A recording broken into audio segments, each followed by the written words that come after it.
بسم الله الرحمن الرحيم. السلام عليكم ورحمة الله وبركاته. النهاردة إن شاء الله هنحلل مع بعض المقامات الثمانية. هنعمل تحليل للمقامات. يعني إيه تحليل للمقامات؟ هنحللهم نظري، نشوف المقام الواحد جواه كم مقام، وجنس أصل كل مقام إيه بناء على الأبعاد، عشان وإحنا بنذاكر نعرف درجة قرابة كل مقام بالمقام الذي يليه. ماشي؟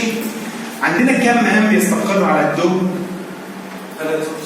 3 من الثمانية 3، فعندنا هم 4 بيستقروا على الدو، إنما أصلا لسه ما خدناهوش، فهنكتب ال3 اللي إحنا خدناهم. طالما بيبدأ من الدو، سلمه هيبقى عامل إزاي؟ دو، ري، مي، فا، صول، لا، سي، دو. ده الأول. الثاني دو، ري، مي، فا، صول، لا، سي، دو. الثالث دو، ري، مي، فا، صول، لا، سي، دو. هل كده دي مقامات ولا سلالم؟ سلالم مبهمة. سلالم مبهمة ملهاش معنى، صح؟ طيب الأولاني ده أنا عايز أعمله عجم، هكتب جنبه عجم. أبعاده إيه؟ علامات تحويله إيه الأول؟ دليل المقام إيه؟ ملوش، بدون علامات تحويل. يبقى أبعاده إيه؟ 1 1 نص 1 1 1 نص. مظبوط؟ كل مقام له جنسين، جنس أصل وجنس فرع. جنس الأصل دو ري مي فا، جنس الفرع صول لا سي دو. يعني ايه جنس أصل وجنس فرع؟ جنس الأصل هو الذي يحدد شخصية المقام، ولا يوجد مقامان أصليان لهما نفس البداية.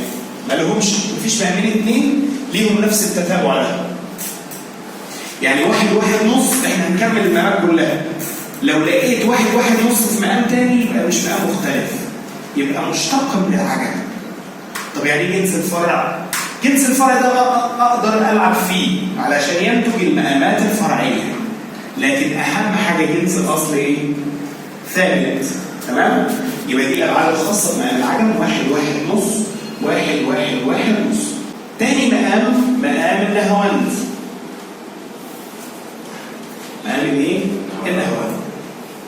ايه علامات تحويله؟ ايه دليل المقام؟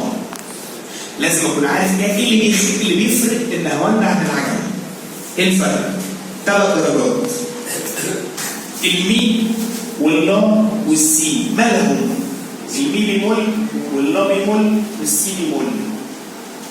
وده بيأثر ازاي على الابعاد؟ نرجع مع بعض للحصه اللي اتكلمنا فيها عن علامات التحويل. علامه البيمول من علامات الخفض، فبتخفض الصوت. انا النهارده مش جاي اشتق، تمام؟ انا النهارده جاي احلل اقارن. تعال نبص. النهارده ابعاده هتبقى ازاي؟ 1 نص 1 1 نص 1 1. مختلف عن اللي فوق ولا لا؟ جنس الاصل 1 1 نص، هنا 1 نص 1. تمام؟ نيجي اللي بعديه هنعمله رصد. ايه هو دليل مقام الرصد؟ ايه علامات تحويل الرصد؟ المي سيكا والسي سيكا. المي سيكا اللي هي نص بيمول، والسي نص بيمول اللي هي سيكا. يبقى دليل الرصد المي سيكا والسي ايه؟ سيكا. وده هيغير الابعاد. لما يغير الابعاد هيبقى ازاي؟ 1 3 ارباع 3 ارباع 1 1 3 ارباع 3 ارباع. مظبوط؟ مظبوط. يبقى انا كده عندي 3 مقامات على الدوهم، بس كل واحد فيهم مختلف عن الثاني. الرصد دليله المي سيكا والسي سيكا. ابعاده 1 3 ارباع 3 ارباع 1 1 3 ارباع 3 ارباع. تمام؟ هل زي النهواند؟ لا. هل زي العجم؟ لا. ده حاجه وده حاجه وده حاجه. وطالما الابعاد مختلفه الصوت او النغمه لا شك مختلف، بس اختلاف الابعاد بيديك دليل ان دول مختلفين عن بعض. محدش يقول لك ايه ده الاثنين دول شبه بعض. لا مش شبه بعض، هو في اختلاف بس انت ما تعرفوش او مش مدركه لسه. تمام؟ كده مقامات الدوم. نيجي على الري، مقامات الري. هنبدا بالري من هنا. ري عندنا كام مقام بيستقر على الري؟ 4. 1 2 3 4. ري مي فا صول لا سي دو ري. كمان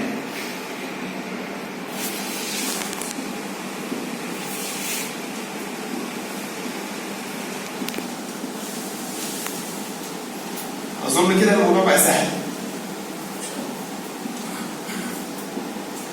لا اللعبه وضحت.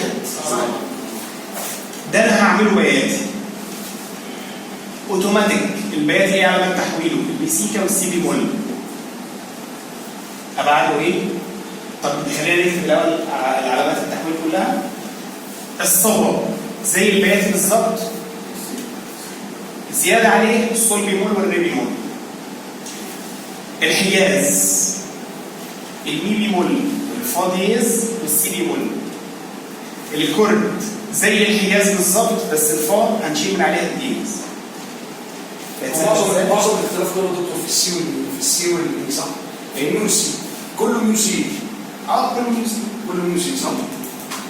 كله ميو سي. طيب الابعاد بقى البياتي 3/4 1 1 ونص 1 1. الصبا 3/4 نص 1 ونص نص 1 نص. الحجاز نص 1 ونص نص 1 نص 1 1. الكرد نص 1 1 1 نص 1 1. 3/4. تعال نشوف اول 4 درجات بس. اول تتابع 3/4 1. اللي بعديه 3/4 ايه؟ نص. اللي بعديه ايه؟ نص 1 ونص نص. اللي بعديه نص 1 1. تعالى تحت المقام الاخير بتعمل المي سي. ماشي؟ بعد كده الفا صول لا سي دو ري مي سيكا برضه. باقي المي سيكا هينتهي مي سيكا. اللا بيقول ابعاده ايه؟ 3/4 1 نص 1 ونص نص 1 3/4. هل في البعد ده قابلنا قبل كده؟ ما قابلناش قبل كده.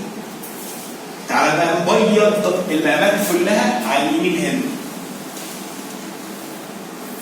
تمام؟ أول واحد إيه؟ عين نهوان راسي بياتي صبر حجاز كرد سيك. كده كتبنا الايه؟ الثمان مقامات. تمام؟ هنطلع هنا في اليمين التتابع بتاع الابعاد بس مش الدرجات. تتابع الابعاد بتاع جنس اصل كل مقام. العجب ايه؟ النهواند الرصد البياتي الصبا الحجاز نص 1 ونص 1. الكرد السيكا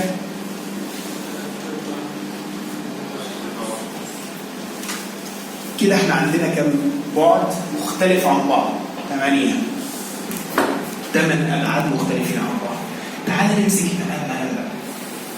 بص معايا على العجب. 1 1 نص ده ايه؟ عجب. 1 هنبدا بالدرجه اللي بعدها. 1 نص 1 ده ايه؟ نهوان. نص 1 1 ده ايه؟ كرد. اهي نص 1 1 كرد جوه العجب. ماشي؟ تعالى جنس الفرع 1 1 نص عجب. تمام؟ يبقى جنس اصله 1 1 نص وجنس فرعه 1 1 نص. يبقى جنس اصله عجب وجنس فرعه عجب. فاحنا بنطلع الاول جنس الاصل وجنس الفرع، بعد كده بنخش في النص نشوف ايه اللي موجود. جنس اصل العجب ايه؟ عجب. وجنس فرعه عجب. يبقى مقام متماثل. جنس اصله زي جنس فرعه. مقام النهاوند جنس اصله ايه؟ جنس اصله ايه؟ نهاوند. وجنس فرعه كرد. مقام الرصد 1 3/4 3/4 وواحد 3/4 3/4 متماثل. رصد ورصد. تمام؟ اللي بعديه بياتي 3/4 3/4 1. ده ايه؟ بياتي. جنس فرعه نص 1 1 اللي هو ايه؟ كرد. الصبا 3/4 3/4 1. جنس فرعه نص 1 نص. مش واضح، مش مقام، بعد شاذ، الجنس شاذ. الحجاز نص 1 ونص نص. نصه الثاني نص 1 اللي هو ايه؟ كرد. الكرد نص 1 1 وجنسه الثاني نص 1 1 كرد. السيكا 3/4 1 نص. ده جنس السيكا المعروف. هنا نص 1 3/4 ده مش جنس، مش معروف. تمام؟ يبقى احنا عندنا العجم متماثل، الرصد متماثل، الكرد متماثل، غير كده مش متماثل. وهتلاقي ان الكرد لا شيء في النهاوند ولا شيء في البياتي ولا شيء في الحجاز. صح؟ ولو احنا قفلنا الصبا بريه عاديه هيبقى لا شيء في الصبا الاخر. لو احنا قفلنا الصبا بريه عاديه مش ريبي مول هيبقى نص 1 1 هيبقى صبا، هيبقى كرد برضه. علشان كده هو اكتر مقام مستخدم في العصر الحديث، مقام الكرد. كده احنا طلعنا جنس اصل كل مقام وجنس فرع.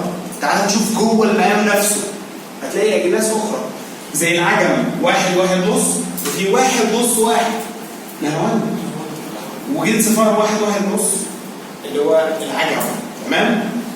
وفي كرد نص 1 1 جواه. طيب نيجي على اللي بعدين نهوان 1 نص 1 وفي نص 1 1 اللي هو كرد وفي 1 1 نص اللي هو عجم. يعني انا لو وقفت على درجه 2 بيمول وفي النهوان وبدات اقول عجم. تمام؟ نيجي للي بعديه. الموضوع النظري هو بيوضح، العملي هياخد وقت بس هيبقى اسهل لانك فهمت. نيجي على الرصد 1 3/4 3/4 تمام؟ 3/4 3/4 1 ده بياتي، يعني الدرجه الثانيه من الرصد بياتي. عشان كده هتتلخبط كتير بين الرصد والبياتي، لان الدرجه الثانيه منه بياتي، وهتتلخبط في العجم والنهوان والكرد لانهم في قلب بعض عجينه. الرصد هتتلخبط فيه هو والبياتي والسيكا لانهم في بعض. نيجي للبياتي 3/4 3/4 1 ده جنس بياتي. 1 1 نص عجم، نص 1 1 كرد، 1 نص 1 نهوان جوه البياتي. عشان كده بنقول ان البياتي ايه؟ جوكر. ليه؟ شوف في كام مقام؟ كتير 4. الصبا نفس الوضع، في 3/4 3/4 ونص ده جنس الصبا. في نص 1 ونص نص حجاز. تمام؟ نص 1 ونص نص جنس حجاز. نيجي للحجاز نص 1 ونص نص. بعدين نيجي 1 نص 1 نهوان، نص 1 1 كرد. نيجي للكرد نص 1 1 كرد. 1 1 1 مش موجود. 1 1 نص عجب. 1 نص 1 نهوان. والسيكا شرحنا ما فيهوش حاجه مختلفه، هو سيكا وجواه جنس حجاز نص 1 ونص نص، وجنس الحجاز ده اللي بيديله طعم. تمام؟ ده كده التحليل النظري لكل مقام عشان نبقى عارفين حاجه مهمه قوي. لو وقفت في درجه ركوز غير درجه الركوز اللي المفروض تقف عليها في المقام هتطلع بره. تمام؟ كده فهمنا التحليل النظري لابعاد المقامات، وعرفنا يعني ايه كل مقام عباره عن جنس اصل وجنس فرع، وعرفنا ان المقامات الاساسيه كلها جميع اجناس اصلها مفيش واحد زي الثاني. تمام؟ يبقى كده ده الشرح النظري بتاع المقامات. شكرا.